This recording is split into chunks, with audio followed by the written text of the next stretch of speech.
A man from Picayune leaves his family behind for a job in the Florida Keys and doesn't survive Irma's aftermath. Why the grieving family says they're having a hard time coming to terms with his death.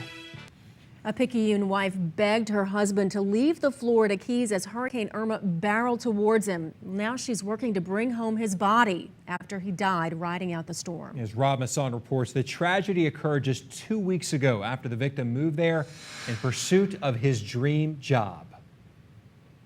A Picayune family struggles with their loss after learning that a beloved husband, father, and grandfather died in the Florida Keys during Hurricane Irma. He told me he wasn't leaving. It was God's plan. She tried to get her father, 59-year-old Gary Troescher, to leave Marathon, Florida before Hurricane Irma, but he wouldn't budge.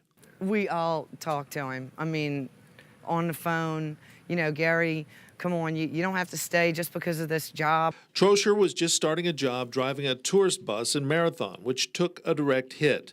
The Brother Martin grad clung to his religion as he rode Irma out with a lifelong friend. And I basically saw about 130, 140 mile an hour winds going down the street.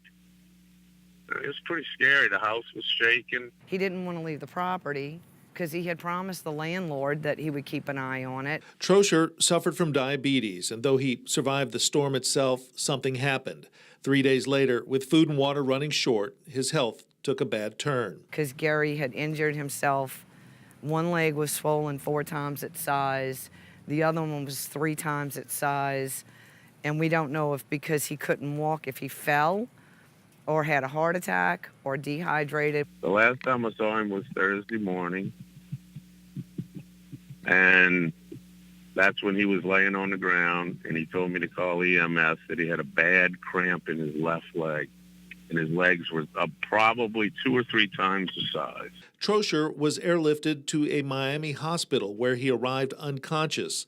The Navy veteran died shortly after. It's surreal. I mean, you know, we think of happy thoughts.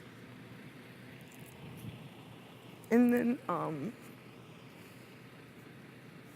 the reality sets in. Family funds are limited, so they've set up a GoFundMe account in Gary Troescher's name to help with transportation and burial. We just want him here. There's one consolation for the Troescher family, and that's that Gary died in a place that he loved. From Picayune, Rob Masson, Fox 8 News.